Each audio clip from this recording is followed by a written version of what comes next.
નાનો મોટો બિઝનેસ શરૂ કરવા માંગો છો અથવા બિઝનેસ કરો છો, તમારી પાસે ઇન્કમ ટેક્સ રિટર્ન નથી, તમારી પાસે પ્રૂફ નથી કે તમારી પાસે સિબિલ સ્કોર નથી, તો તમે લોન લઈ શકો છો. આ વિડીયો તમારા માટે છે. આજે હું બતાવીશ તમને SBIમાંથી 50,000ની ઈ મુદ્રા લોન કેવી રીતે લઈ શકો છો. પૂરો વિડીયો કહીશ, એમાં તમને ટિપ્સ આપીશ, ટ્રિક્સ પણ કહીશ કે શું શું ધ્યાનમાં રાખવું કે જેથી તમારી લોન એપ્રુવડ આવે અને કેવી રીતે એપ્લાય કરવી એ પણ વિડીયોમાં બતાવીશ. તો છેલ્લે સુધી જોજો. કોઈ પણ સવાલ હોય, કોઈ પણ ડાઉટ્સ હોય, તમે કોમેન્ટ કરી શકો છો અથવા અમારા ફેસબુક ગ્રુપ અને વોટ્સઅપ ચેનલને ફોલો જરૂર કરી લેજો, જ્યાંથી તમને આવી અવનવી માહિતી મળતી રહેશે. ચલો શરૂ કરીએ. SBI ઈ મુદ્રા લોન જે તમને શિશુ લોન તરીકે ઓળખવામાં આવે છે, જે તમને 50,000ની લોન આપે છે.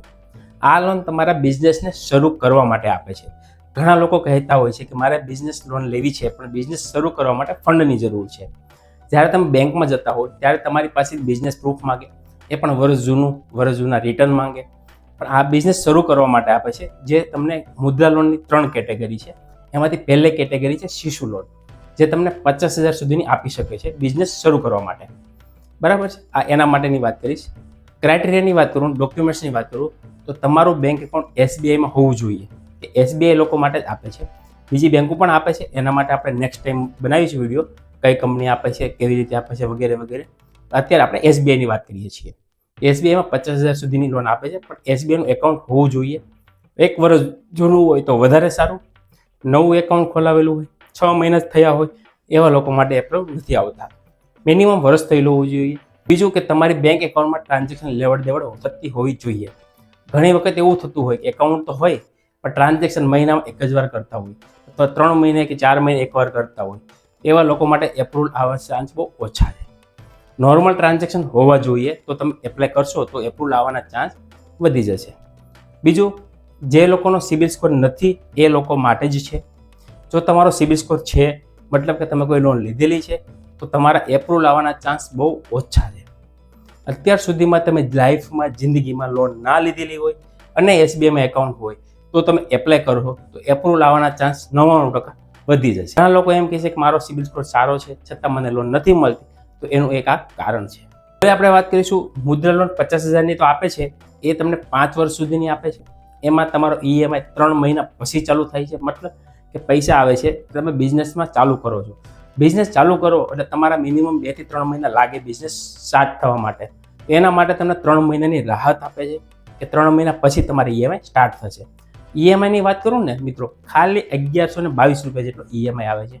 એ પણ તમને રેટ ઓફ ઇન્ટરેસ્ટ 9.5% આધારે, બરાબર, બહુ ઓછા રેટ ઉપર તમને લોન આપે છે. તો હવે વાત કરીએ એપ્લાય કેવી રીતે કરવી. આવી ટિપ્સ આપી કે જ્યાંથી તમારે એપ્રુવલ આવવાના ચાન્સ વધી જશે. લિંક માટે તમારે આ વોટ્સઅપ નંબર ઉપર SBI મુદ્રા લખીને મેસેજ કરજો ને, તમને એક રિપ્લાય આવશે, તેમાં લિંક હશે, તે લિંક પરથી પ્રોસેસ તમે કરી શકો છો. જેવી લિંક ઓપન કરશો એટલે તેની બેઝિક ડિટેલ્સ આવશે હિન્દી અને ઇંગ્લિશમાં. બેઝિક લખેલું છે કે તમે લોન લઈ શકો છો, માઇક્રો લોન છે, બરાબર. તમારે 50,000 સુધીની લોન લઈ શકો છો, તો તમારે વિઝિટ જવાની જરૂર નથી. જો વધારે જોઈતી હોય તો તમારે બ્રાન્ચ પર વિઝિટ કરવી પડશે, જેમાં લેન્ધી પ્રોસેસ છે. તો એના માટે તમારે બની શકે કે એપ્રુવલ નહીં આવે, રિજેક્ટ થશે. તો 50,000 સુધી જો લોન લેવી હોય તો તમારે કોઈ પણ બ્રાન્ચ જવાની જરૂર નથી. એટલા માટે આપણે 50,000 સુધી લોનની એપ્રુવલ લઈએ છીએ. જેવું ઓકે કરશો એટલે તમારો મોબાઈલ નંબર લખવાનો છે. મોબાઈલ નંબર તમારો બેંકમાં લિંક હોય એ લખવાનો છે. મોબાઈલ નંબર નાખીને કેપ્ચા નાખીને કમ્પ્લીટ કરવાનો છે. ત્યારબાદ આધાર નંબર પર ક્લિક કરવાનું છે. આધાર કાર્ડ નંબર નાખવાનો છે. આધાર કાર્ડ નંબર નાખશો એટલે આધાર કાર્ડના નંબર પર OTP જશે. મોબાઈલ નંબર બેંકમાં હોય એ જ લિંકથી કરવાનો રહેશે તમારે, બરાબર. બીજું, આધાર કાર્ડ બેંકમાં તમારો આધાર પાન કાર્ડ લિંક અને KYC હોવું જોઈએ, તો તમારી પ્રોસેસ આગળ જશે. જો KYC નહીં હોય, તમારું અપડેટ નહીં હોય, તો પણ અહીંયા પર એરર આવે છે કે તમારો પાન કાર્ડ આધાર કાર્ડ લિંક નથી અથવા અપડેટ નથી KYC, તો તમારી લોન આગળ નહીં થઈ શકે. KYC હશે, અપડેટ હશે, તો તમારી પ્રોસેસ અહીંયાથી આગળ જશે. અહીંયા તમારા આધાર કાર્ડનો 6 ડિજિટનો OTP આવશે, OTP નાખવાનો છે. ત્યારબાદ વેરીફાઈ કરી દેવાનું છે. ત્યારબાદ તમારે SBIનો સેવિંગ એકાઉન્ટ નંબર લખવાનો છે, બરાબર. નંબર લખીને તમારે લોન અમાઉન્ટ 50,000 જ લખવાની છે. પ્રોસેસ કરશો ને ત્યાં એરર જો આવે કે તમારું KYC નથી, અપડેટ નથી, KYC રેકોર્ડ મિસમેચ છે, તો અહીંથી કેસ તમારો આગળ નહીં જશે. તેના માટે પણ અમારો કોન્ટેક્ટ નહીં કરતા, તમારે બીજી બેંકમાં એપ્લાય કરવી પડશે. ઓકે હશે તો આગળ જશે. ત્યારબાદ તમારે બેઝિક ડિટેલ્સ ફિલ કરવાની છે. ઓનરશિપ છે, મંથલી ઇન્કમ કેટલી છે એ તમારે લખવાની છે. તમે કેટલા નંબર ડિપેન્ડેબલ છે, મતલબ એક આવક કેટલા ડિપેન્ડેબલ છે લખવાના છે. સોશિયલ કેટેગરી સિલેક્ટ કરવાની છે, હિન્દુ, ક્રિશ્ચિયન લખીને જેવું સબમિટ કરશો ને કેટેગરી સબમિટ કરવાની છે. સબમિટ કરશો ત્યારબાદ તમારી ડિટેલ આવશે બિઝનેસની. અહીંયા તમારે બિઝનેસનું નામ લખવાનું છે કે જે તમે નામ રાખવાના હોય કે જે બિઝનેસ કરતા હોય એ. ત્યારબાદ તમારે ક્યારે બિઝનેસ શરૂ કર્યો છે એ લખવાનો છે અને કેટલો અનુભવ છે એ. જનરલી 2 કે 3 વર્ષ જૂનો હોય તો વધારે સારું. ત્યારબાદ તમારે સિલેક્ટ કરી દેવાની છે. ત્યારબાદ તમારે પિનકોડ લખવાનો છે, બિઝનેસ એડ્રેસ લખવાનો છે. બિઝનેસ એડ્રેસ પિનકોડ લખશો ત્યારબાદ તમારે એડ્રેસ ટાઈપ કરવાનું છે. તમારો બિઝનેસ ઘરેથી પણ હોઈ શકે, દુકાન હોય તો પણ હોઈ શકે, લારી હોય તો ઘરનું એડ્રેસ અથવા નિયરેસ્ટ એડ્રેસ પર તમે ટાઈપ કરી શકો છો. ત્યારબાદ તમારે એડ્રેસ ટાઈપ કરીને તમારે સબમિટ કરવાનું છે. ત્યાં તમે ટાઈપ ઓફ બિઝનેસ સિલેક્ટ કરવાની છે. તમે મેન્યુફેક્ચર છો, ટ્રેડર છો કે સર્વિસ આપો છો, તમારી જે કેટેગરી હોય તે એ સિલેક્ટ કરવાની છે. ત્યારબાદ તમારે બિઝનેસને વિશે 150 આંકડામાં તમારી ડિટેલ્સ લખવાની છે કે તમારો બિઝનેસ શેનો છે, શું વેચો છો, કેટલા વર્ષથી વેચો છો, કેવી રીતે ફાયદો થાય, એ બિઝનેસને લગતા કોઈ તમારે લખવાનું છે. ત્યારબાદ તમારે લખવાનું ઘર પોતાનું છે, બિઝનેસ પોતાનું છે કે ભાડે છે તે. ત્યારબાદ તમારે બિઝનેસ પ્રૂફ છે તો યસ કરવાનું છે, ના હોય નો કરવાનું છે. તો યસ કરશો તો તમારે ઉદ્યમ સર્ટિફિકેટ કે જીએસટી અપલોડ કરવું પડશે, નહીં હોય તો નો કરીને તમારે આગળ કરવાનું છે. મંથલી તમારી ઇન્કમ કેટલી છે એ ટાઈપ વાર્ષિક ઇન્કમ કેટલી છે એ લખવાની છે. તમારું બેંકમાં સેલ્સ કોન્ટ્રીબ્યુશન કેટલું છે, કે બેંકમાં કેટલી લેવડ દેવડ થાય છે, કે બિઝનેસ હોય પણ બધા જ ટ્રાન્ઝેક્શન કેશમાં થતા હોય અથવા બેંકમાં થતા હોય તો બેંક ટ્રાન્ઝેક્શન. ત્યારબાદ ડિટેલ્સ બધી ફિલ આવશે, એમાં તમારે કોઈ ચેન્જીસ નથી કરવાનો. ત્યારબાદ તમારે સબમિટ કરવાનું છે. સબમિટ કરશો તો આવી રીતે એરર જો આવે તો માની લો સર્વર પ્રોબ્લેમ છે અથવા ડેટામાં મિસમેચ છે તો એકવાર ચેક કરીને ફરી પર સબમિટ કરવાનું રહેશે.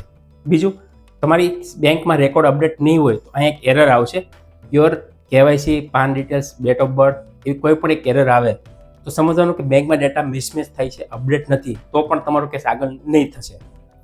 ત્રીજું, જો સોરી લખેલું આવે તો પણ ઓફર નહીં હોય. આવી કોઈ પણ એરર આવે તો મતલબ કે આગળ પ્રોસેસ નહીં થઈ શકે, અથવા ફરી એકવાર પ્રોસેસ કરજો. પણ જો એરર આવે કે પેન રેકોર્ડ મિસમેચ, બેંકમાં ડેટા મિસમેચ થાય છે, ડેટ ઓફ બર્થ છે, ડિટેલ્સ છે, તો તમારી કેસ થવાનો નથી. તો મિત્રો અહીંયા હતી હોતી પ્રોસેસ એપ્રુવલ સુધીની. હવે વાત કરીશું ટિપ્સની. તમારો સિબિલ સ્કોર 0-1 તો એપ્લાય કરશો તો તમારા એપ્રુવલ આવવાના ચાન્સ વધી જશે. બીજું કે તમે કોઈ પણ ગામડું હોય, તાલુકો હોય, જિલ્લો હોય તો પણ તમે એપ્લાય કરી શકો છો. એવું જરૂરી નથી કે તમે સિટી કે તાલુકામાં હોય તો જ લઈ શકો છો, ગામડાવાળા પણ એપ્લાય કરી શકે છે. તો હવે વાત કરીએ, જો એપ્રુવલ આવે ને તો આ રીતનું તમને એક એપ્રુવલ આવશે. 50,000ની લોન, 9.5% રેટે 60 મહિના. એગ્રી છો, કન્ટિન્યુ સાઇન કરવાનું છે. ત્યારબાદ તમારે એગ્રી કરશો એટલે તમારા પર ઓટીપી જશે, જે ઓટીપી તમારે ટાઈપ કરવાનું છે. આ બેંક પ્રોસેસમાં તમારો થોડો ટાઈમ લાગી શકે છે. સબમિટ કરશો કેપ્ચા, ગેટ ઓટીપી ક્લિક કરવાનું છે. ત્યારબાદ તમારે એક એગ્રીમેન્ટ જનરેટ થશે, જે એગ્રીમેન્ટની અંદર બધી જ વસ્તુ લખેલી હશે તમારી. જો તમારું એપ્રુવલ આવે ને આગળ સમજ ના પડતી હોય તો કન્સલ્ટિંગ તરીકે અમારી મદદ લઈ શકો છો. અમે નોમિનલ ફી લઈએ છીએ, ત્યાંથી તમે હેલ્પ લઈ શકો છો.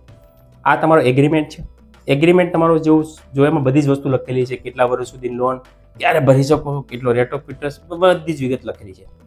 ત્યારબાદ સબમિટ કરવાનું છે, નીચે એગ્રી કરવાનું છે. જો તમે એગ્રી હોય તો સિલેક્ટ કરવાનું છે e sign, OTP base sign કરી દેવાનું છે. મતલબ જેવું નેક્સ્ટ કરશો એટલે તમારો આધાર કાર્ડ નંબર નાખવાનો રહેશે અને ત્યારબાદ તમારે ઓટીપી નાખવાનો છે. આધાર કાર્ડ નંબર નાખીને મિત્રો અત્યાર સુધી પહોંચી ગયા હોય તો ચેનલને લાઇક જરૂર કરી દેજો. આવી માહિતી તમને મળતી રહે છે. અને આના સિવાયની ઘણી બધી એવી કંપની છે જે લોન આપે છે, એના માટે તમે વોટ્સઅપ નંબર પર કોન્ટેક્ટ કરી શકો છો, જાતે એપ્લાય પણ કરી શકો છો.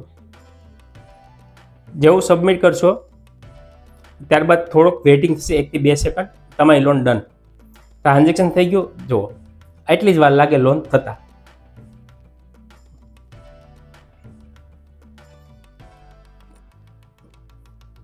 થઈ ગયું. તો કોંગ્રેચ્યુલેશન, તમારી લોન 50,000 તમારા એકાઉન્ટમાં જમા થઈ ગઈ.